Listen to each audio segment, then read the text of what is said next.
Puji Tuhan. Pertama-tama saya mengucapkan puji syukur kepada Tuhan oleh karena rahmat dan kasih karunia-Nya. Acara Bonataon Punguan Oputuan Situmorang Sipituama Boru Bere Iba Bere Sebanten Barat dan Selatan. Acara ini terselenggara tentu oleh karena campur tangan Tuhan, tentu oleh karena kemurahan hati Tuhan. Semoga lewat acara ini satu dengan yang lain menjadi satu. Mungkin kita satu karena tubuh kita yang satu, tetapi mulai dari kesempatan momen siang ini kita menjadi satu. Baik hati, pikiran, semuanya, perasaan, semua menjadi satu. Sehingga satu dengan yang lain, tidak ada kesempatan untuk saling menyakiti. Sebaliknya kita satu dengan yang lain, saling memperhatikan dalam segala perkara. Di atas segalanya nama Tuhan dipermuliakan. Puji Tuhan, saya juga tidak lupa mengucapkan puji syukur. Terima kasih buat kepercayaannya kepada kami, kepada saya secara pribadi, kepada ketua panitia acara ini, baik juga Perhalado Situata, Bapak Tipan, Bapak Markus Tipan Situmorang, Angginami di umur. Puji Tuhan, baik juga tua-tua yang saya masih kenal, tidak bisa saya sebut satu persatu. Tuhan memberkati, dan semuanya yang hadir di tempat ini tanpa terkecuali, Tuhan memberkati. Haleluya, puji Tuhan. Amin. Puji Tuhan. Saya sudah terima tema yang ada. Tema yang ada adalah Filipi pasal yang kedua ayat 2 secara khusus bagian B.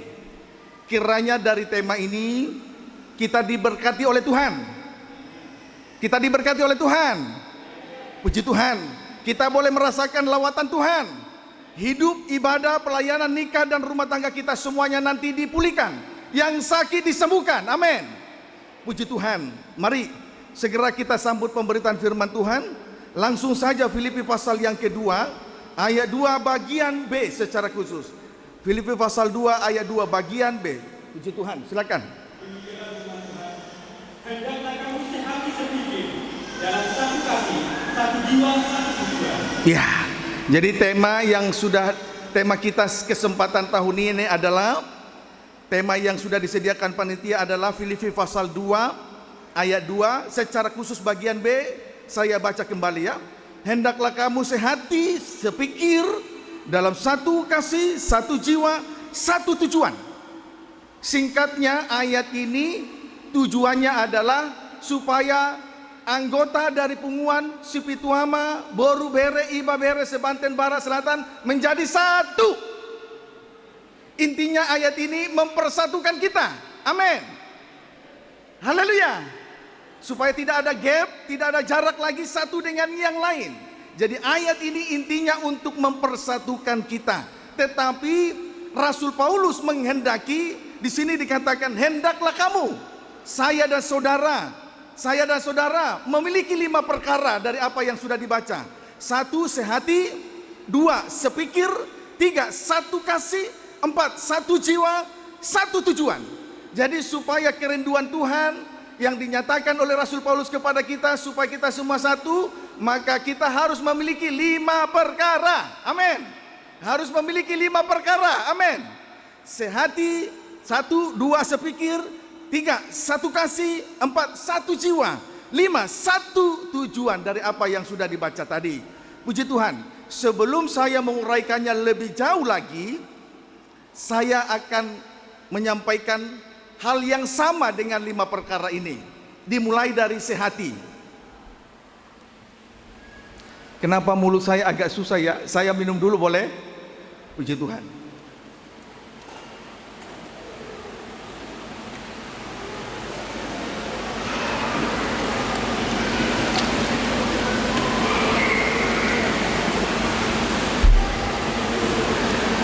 Ya, Jadi supaya kita semua menjadi satu, kita tidak bisa menjadi satu dengan pikiran kita, dengan kemampuan kita, dengan kedudukan jabatan kita, kecuali Tuhan yang mempersatukan kita. Amin. Maka kita harus memiliki 5 hal. 1, sehati. Persamaannya sama dengan hati menyatu dengan hati, antara yang satu dengan yang lain. Kiranya itu terwujud di dalam punguan opu Tuhan situ morang sipitu ama boru bere iba bere sebanten barat selatan. Amin. Contoh sehati, contoh sehati. Satu dengan yang lain berlaku jujur. Itu contoh sehati. Satu dengan yang lain berlaku jujur. Kemudian kalau kita berlaku jujur, manfaatnya ialah tidak akan menyakiti hati orang lain. Amin. Puji Tuhan. Baru yang kedua, sepikir. Sepikir berarti cara berpikir antara yang satu dengan yang lain sudah menyatu. Nah, manfaatnya kalau berbuat, kalau bertindak, serta kalau kita berkata-kata, orang lain tidak tersakiti. Itu arti sepikir, itu dan manfaatnya. Kalau kita bertindak, orang lain tidak tersakiti. Kemudian persamaan satu kasih, berarti memiliki kasih yang sama. Satu kasih, berarti kita sama-sama memiliki kasih yang sama. Puji Tuhan, kiranya hal itu terjadi supaya tidak mengalami kerugian. Kalau tidak satu kasih di dalam Allah, nanti kita satu dengan yang lain akan mengalami kerugian. Jadi satu kasih berarti memiliki kasih yang sama. Kiranya hal itu terjadi supaya tidak mengalami kerugian. Contoh kasih yang sama. Injil Yohanes 21. Injil Yohanes 21. Mohon maaf, saya hanya bisa menyampaikan firman dengan cara ayat menjelaskan ayat. Saya tidak bisa cerita panjang dan lebar, saya hanya bisa menyampaikan firman ayat per ayat. Injil Yohanes pasal 21, Injil Yohanes pasal 21 ayat 15 sampai dengan ayat 17. Silakan. Ya, kita semua harus satu kasih, sama-sama memiliki kasih yang sama. Kalau tidak, kita nanti mengalami kerugian yang hebat. Mari Yohanes 21 ayat 15 sampai 17, silakan. Sesudah surapan Yesus berkata kepada Simon Petrus, Ya. Simon anak Yohanes, Ya. apakah engkau mengasihi aku lebih dari Apakah engkau mengasihi aku lebih dari mereka mereka ini? ini? Terus? Jawab Petrus kepadanya, Ya. benar Tuhan, Ya. engkau tahu Ya. bahwa aku mengasihi engkau. Ya. Kata Yesus kepadanya, gembalakanlah domba-dombaku. Nah, itu menurut pengakuan Petrus, dia sudah mengasihi Tuhan lebih dari yang lain. Tetapi kenyataannya di sini ada pengulangan pertanyaan yang sama, ayat 16. Kata Yesus pula kepadanya Iya. Untuk yang kedua kali bertanya, terus Simon. Ya. Pertanyaan yang sama diulangi untuk yang kedua kali. Lalu apa jawab Simon Petrus? Terus? Ya. Ya. Ya. Aku mengasihi engkau. Terus? Ya. Ayat 17. Untuk yang ketiga kali Yesus kembali bertanya dengan pertanyaan yang sama. Kenapa bisa begitu? Bukankah tadi sudah dijawab pada pertanyaan pertama kedua, tetapi terulang kembali. Terus Simon. Ya. Dengan pertanyaan yang sama diulangi kembali untuk yang ketiga kali. Terus Tuhan tahu. Terus apakah engkau mengasihi aku? Terus ya. engkau tahu segala sesuatu. Iya. Engkau tahu bahwa aku mengasihi engkau. Iya. Iya. Puji Tuhan. Di sini kita melihat Yesus bertanya sebanyak 3 kali kepada Simon Petrus. Karena Tuhan menuntut dan mendambakan supaya Simon Petrus mengasihi dengan kasih yang berasal dari Allah, yakni kasih agape. Tuhan tidak menghendaki kasih yang lain. Itu sebabnya Tuhan bertanya sampai 3 kali. Ternyata Simon Petrus mengasihi Tuhan dengan kasih yang lain. Yang pertama kasih phileo, yang kedua kasih eros. Apa kasih phileo? Kasih phileo artinya kasih hanya sebatas hubungan daging. Misalnya ikatan karena satu marga, itu belum bisa mengikat kita sampai menjadi satu. Puji Tuhan. Amin saudaraku. Jadi tidak cukup untuk mempersatukan kita, saya dan saudara. Kemudian kasih eros. Kasih eros artinya kasih terhadap lawan jenis. Misalnya hubungan antara laki-laki dengan perempuan. Itu juga itu hal yang tidak bisa mempersatukan kita satu dengan yang lain. Pendeknya kasih eros dan kasih phileo tidak cukup untuk mempersatukan kita kecuali dengan kasih agape. Kecuali dengan kasih agape. Amin. Puji Tuhan, kasih phileo kalau ada sesuatu itu tidak bisa mempersatukan kita. Kasih eros, hubungan antara lawan jenis, tidak bisa mempersatukan kumpulan ini, kumpulan yang besar ini. Khususnya Banten Barat dan Selatan, tidak bisa. Kecuali kasih agape. Itu sebabnya Yesus bertanya untuk 3 kalinya. Pada saat pertanyaan yang ketiga kali, barulah Simon Petrus berkata, engkau tahu Tuhan, bahwa aku sebelumnya masih mengasihi engkau dalam bentuk kasih phileo, masih mengasihi engkau dalam bentuk kasih eros. Lalu yang ketiga kali Tuhan tuntut supaya Simon Petrus memiliki kasih agape, kasih yang sempurna, tidak memandang apa-apa. Mengasihi bukan karena ada maunya. Haleluya. Puji Tuhan. Haleluya. Itu kasih dari surga dari Allah. Biarlah kiranya kasih yang satu ini sama-sama kita miliki, supaya keluarga punguan Opu Tuhan Situmorang Boru Bere Ima Bere menjadi satu. Amin. Aminnya dada. Aminnya dada. Kita semua menjadi satu karena kita memiliki kasih yang sama. Kasih agape, bukan kasih phileo, bukan kasih eros. Supaya kita menjadi satu. Kalau dengan kasih phileo, kalau dengan kasih eros, nanti sama-sama rugi. Tapi kalau kita memiliki kasih yang sama, kita satu. Karena tidak ada kepentingan di dalamnya. Kiranya dapat dipahami dengan baik. Itu satu kasih. Sekarang persamaan yang kelima yang harus kita miliki, yaitu satu jiwa. Satu jiwa berarti sejiwa. Satu jiwa berarti sejiwa antara yang satu dengan yang lain. Apa manfaatnya sejiwa? Tentu Tuhan memerintahkan itu karena ada sesuatu yang harus kita yang dipetik, keuntungan yang dipetik dari situ. Sejiwa, satu jiwa berarti sejiwa antara yang satu dengan yang lain, sejiwa. Manfaatnya kita mengerti apa yang diinginkan oleh orang lain. Itu namanya sejiwa. Bisa menyelami hati orang lain, mengerti hati orang lain. Misalnya, sebelum suami bicara, istri sudah tahu. Sebaliknya, sebelum istri bicara, suami juga sudah tahu. Jadi sama-sama menjiwai. Amin. Sama-sama menjiwai. Kiranya dapat dipahami. Barulah yang kelima, satu tujuan. Satu tujuan berarti satu visi, satu pandangan. Apa manfaatnya satu tujuan? Apa manfaatnya satu visi? Apa manfaatnya satu pandangan? Mencapai kepada satu sasaran, yaitu bersama-sama hidup rukun. Bersama-sama hidup rukun. Itu manfaat dari satu tujuan.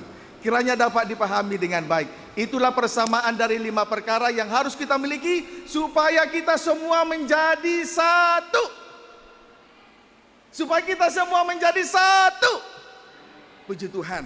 Jangan sampai ini hanya sebuah slogan, tetapi betul-betul firman ini harus bekerja mendarah daging dalam kehidupan kita masing-masing.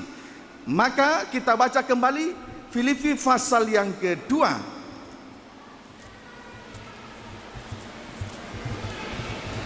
Saudara, firman ini tidak terlalu tajam toh? Tidak terlalu menyakiti kan? Tidak menyakiti bukan? Salib Kristus tidak pernah menyakiti kita. Kalau kita mengerti soal salib, kiranya dapat dipahami dengan baik. Puji Tuhan. Kita kembali membaca Filipi pasal yang kedua. Saya tidak mengerti kali ini kok saya haus terus. Saya minum lagi. Mohon maaf ya.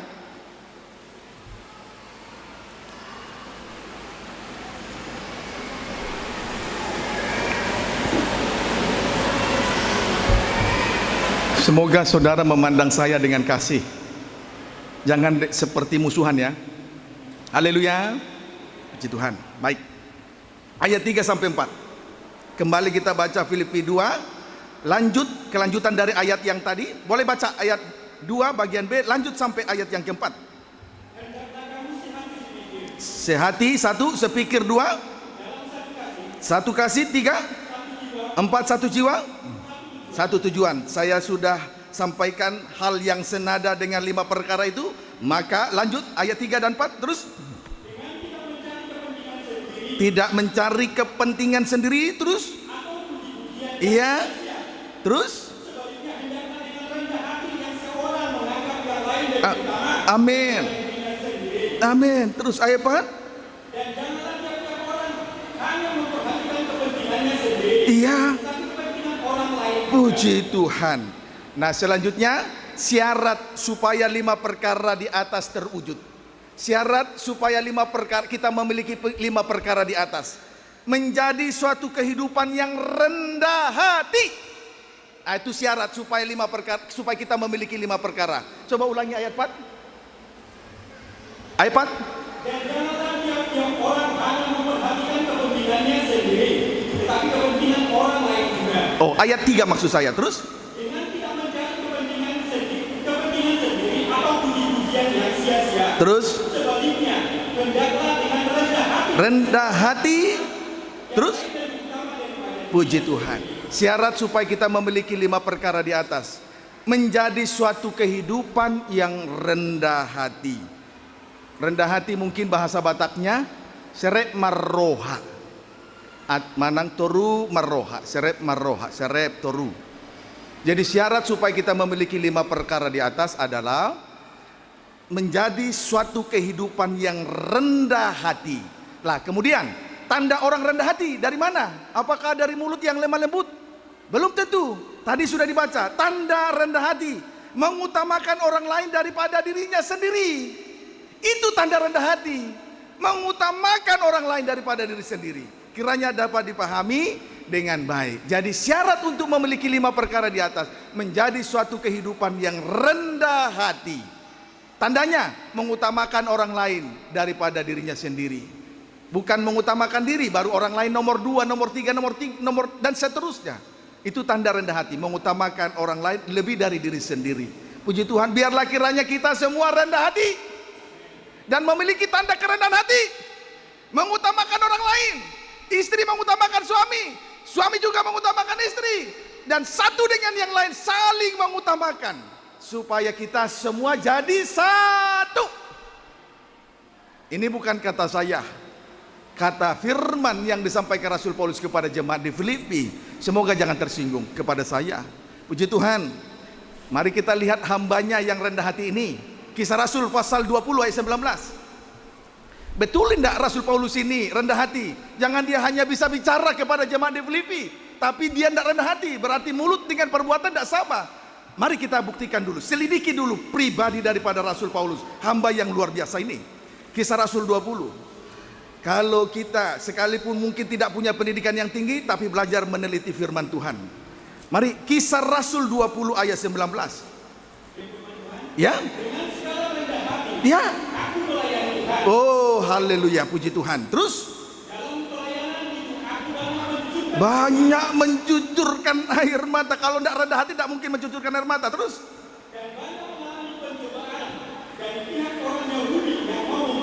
Puji Tuhan. Rasul Paulus melayani Tuhan dengan segala kerendahan hatinya.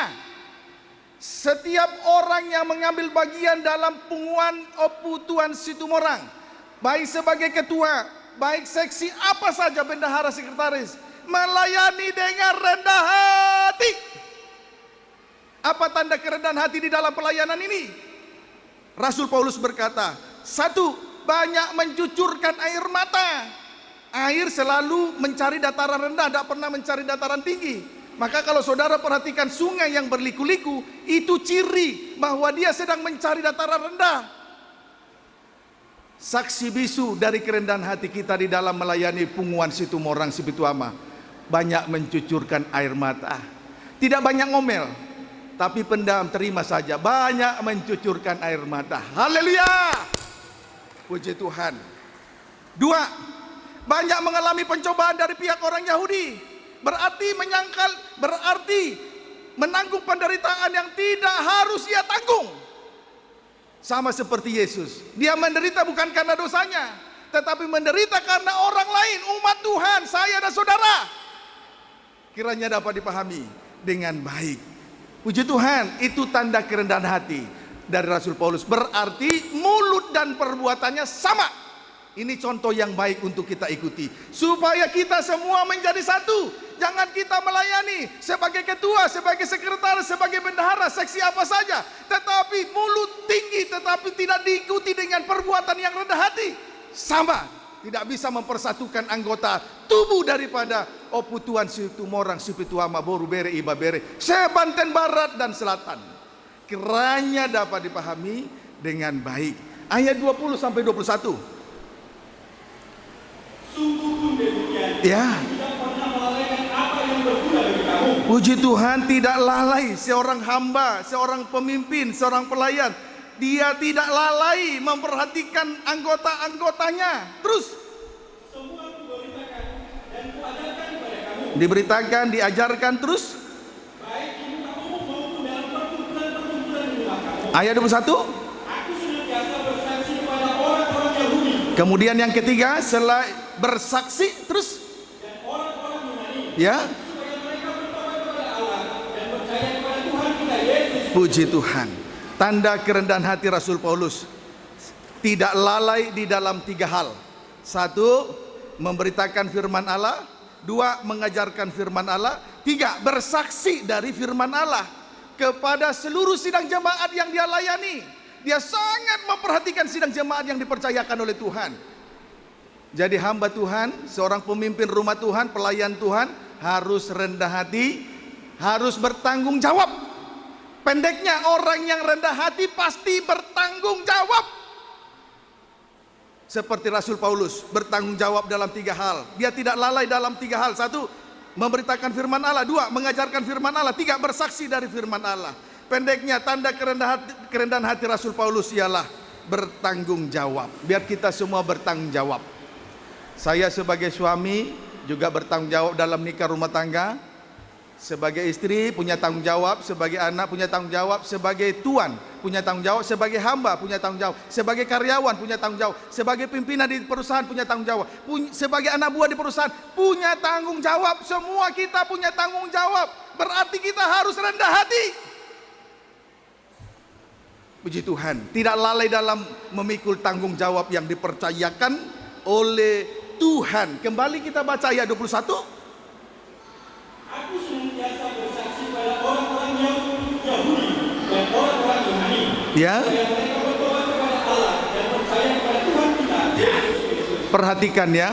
Oleh karena kerendahan hati Rasul Paulus ini, orang-orang Yahudi dan orang-orang Yunani bertobat dan percaya kepada Tuhan kita Yesus Kristus. Jadi kalau kita rendah hati, orang lain bertobat. Kalau kita rendah hati, orang lain percaya kepada Tuhan Yesus Kristus. Orang yang tidak mengenal Tuhan percaya kepada Tuhan Yesus Kristus. Kiranya dapat dipahami dengan baik. Nah, ini harus saya sampaikan dengan tandas di dalam Mika pasal yang ke-6. Mika pasal yang ke-6.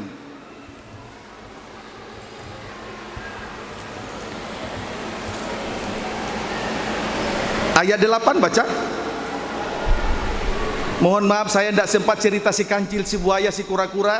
Saya tidak cepat cerita dunia ini. Saya hanya bisa menguraikan ayat dengan ayat sampai kita betul-betul mengerti tentang kerendahan hati, supaya semua menjadi satu. Amin. Baik. Mika pasal 6 ayat 8. Mika pasal 6 ayat 8 baca. Hai manusia, saya dan saudara, secara khusus yang hadir di siang hari ini. Terus tadi di atas sudah, apa yang baik sudah disampaikan. Terus apa yang dituntut Tuhan dari kita semua? Apa yang dituntut oleh Tuhan dari kumpulan punguan Opu Tuhan Situ Morang, Boru Bere, Iba Bere, Sebanten Barat Selatan. Terus selain berlaku adil, kemudian mencintai kesetiaan. Yang ketiga, puji Tuhan. Jadi saya menyampaikan siang hari ini dengan tandas Yang dituntut oleh Tuhan dari kita, dari manusia ada 3. 1, berlaku adil.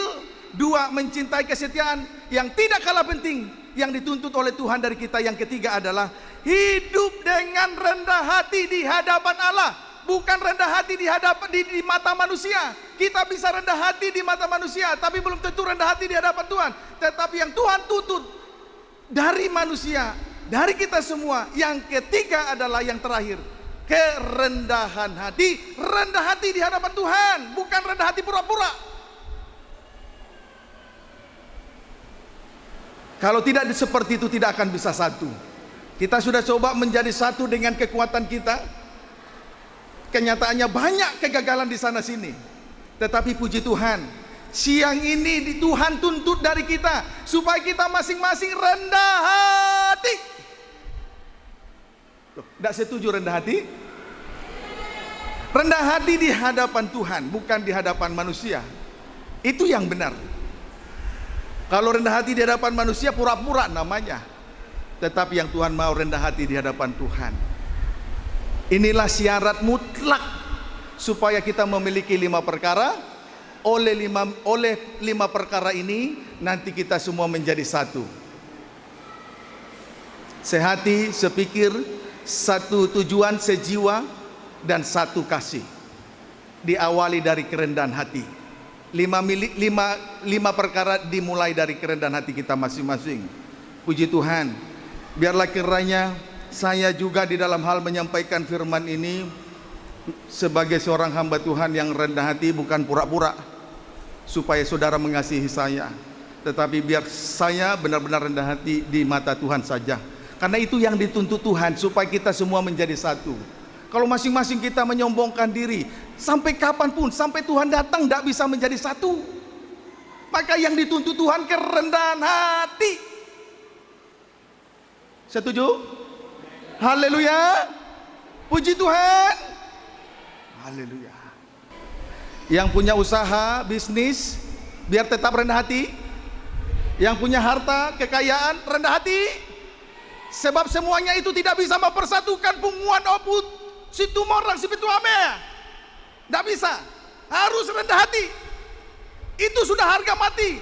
Itu sebabnya Tuhan tuntut dari kita rendah hati. Kalau memang firman ini keras, mohon saya dimaafkan. Izinkan satu kali ini saya menyampaikan firman. Kalau besok tidak diundang lagi karena keras, tidak apa-apa. Tapi tujuannya supaya kita semua satu. Saya juga terbeban karena saya ini keturunan situ morang situ ama. Kita harus satu.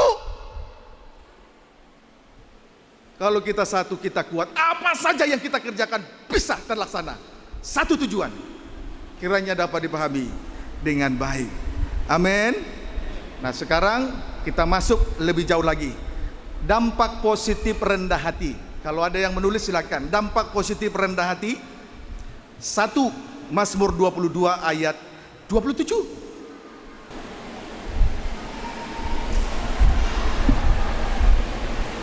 Silakan. Dampak positif rendah hati 1 Mazmur 22 ayat 27. Silakan. Orang yang rendah hati iya akan makan dan kenyang. Tidak mengalami kesusahan, akan makan dan kenyang. Makan dan kenyang dari perhatian orang lain. Makan dan kenyang oleh karena kasih orang lain. Makan dan kenyang oleh kemurahan Tuhan. Makan dan kenyang dimanapun diperhatikan oleh Tuhan. Sampai makan kenyang. Makan kenyang perhatian. Makan kenyang kasih Tuhan dan kasih sesama. Makan kenyang daripada pertolongan siapa saja. Makan kenyang di mana saja. Makan kenyang. Itu manfaat yang pertama dari rendah hati. Haleluya. Ada amin? Puji Tuhan. Haleluya. Praktekkan saja, pasti makan kenyang walaupun tidak minta-minta. Puji Tuhan. Dampak positif rendah hati yang kedua, Mazmur 37 ayat 11. Mazmur 37 ayat 11. Silakan baca. Tetapi orang-orang yang rendah hati, orang-orang yang rendah hati, terus iya, akan mewarisi negeri. Terus, dan bergembira karena kesejahteraan yang berlimpah-limpah. puji Tuhan, orang-orang yang rendah hati akan mewarisi negeri. Puji Tuhan, kalau rendah hati mewarisi negeri. Dimanapun kita, negeri kita, dimanapun komunitas kita, pasti mewarisi negeri itu. Sebagai pegawai di, misalnya di Krakatau Steel, kalau rendah hati pasti mewarisi. Kalau punya bisnis dimanapun kita dengan satu dengan yang lain, pasti diberkati oleh Tuhan. Mewarisi apa saja dimanapun akan menjadi warisan, menjadi milik punya. Kalau kita rendah hati, sebab Tuhan tidak akan pernah mempercayakan warisannya kepada orang yang sombong.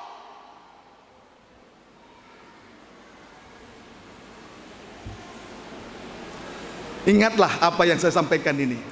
Apapun tugas kita, apapun usaha kita, apapun bisnis kita, pasti kita mewarisi negeri itu. Kalau betul-betul kita rendah hati antara satu dengan yang lain. Percayalah dengan firman, jangan percaya dengan pengertian manusia.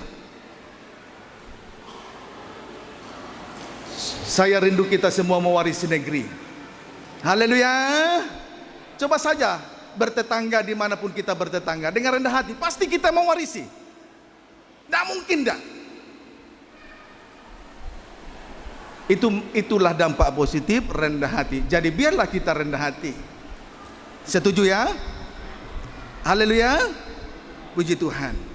Sekarang kita kembali membaca Filipi pasal yang kedua. Saya berharap kita semua mengerti dari apa yang sudah diuraikan di atas tadi. Semoga firman itu mendarah daging, kita diberkati oleh Tuhan, supaya cita-cita dari panitia tadi terwujud. Kita semua menjadi satu, bukan dipersatukan karena kasih fileo, bukan dipersatukan karena kasih eros, tetapi betul-betul memiliki kasih yang sama, yaitu kasih agape. Tidak ada kepentingan di dalamnya. Puji Tuhan. Kita kembali membaca Filipi pasal yang kedua, ayat yang ketiga. Silakan. Dengan tidak mencari kepentingan sendiri, Ya. yang sia-sia, Tidak mencari kepentingan sendiri, tidak mencari puji-pujian, karena itu merupakan perbuatan sia-sia. Terus, sebaliknya hendaklah dengan rendah hati dan seorang menganggap yang lain lebih utama daripada dirinya sendiri. puji Tuhan. Saudara, musuh dari kesatuan harus kita ketahui.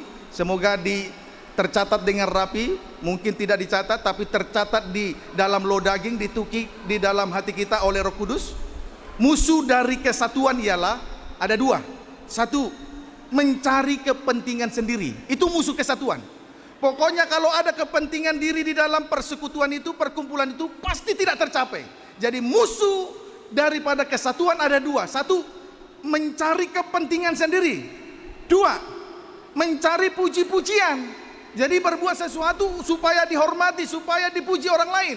Sebetulnya itu adalah perbuatan sia-sia. Tidak mungkin kita mengerjakan ini hanya untuk mempersatukan satu dengan yang lain dengan cara mencari puji-pujian. Tidak mungkin satu. Jadi musuh dari kesatuan ada dua. Satu, mencari kepentingan sendiri. Dua, mencari puji-puji. Itu perbuatan sia-sia. Tidak usah, tidak perlu kita jadi penjilat. Itu musuh dari kesatuan. Haleluya. Semoga dapat dipahami dan kita diberkati. Sebab inilah inti daripada acara kita siang ini.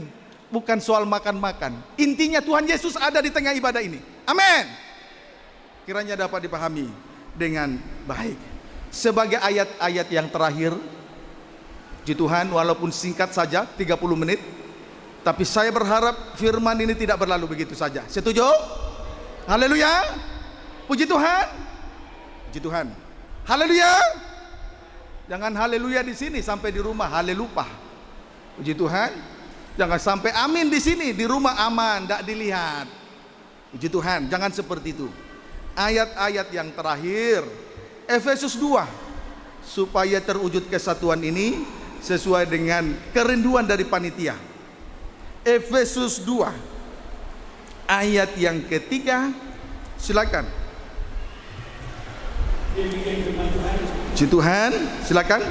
Sebenarnya dahulu kami semua juga terhidup di antara mereka. Ayat yang ke-13 maksud saya. Tetapi sekarang di dalam Kristus Yesus kamu yang dahulu jauh Yang dahulu jauh itulah bangsa kafir, bangsa di luar Israel. Terus sudah menjadi dekat, sudah menjadi satu dengan bangsa Israel, bangsa Yahudi, oleh karena darah salib Kristus. Jadi singkatnya, kafir Israel menjadi satu karena darah salib, karena sengsara salib, karena memikul tanggung jawab, tidak dengan cara yang lain.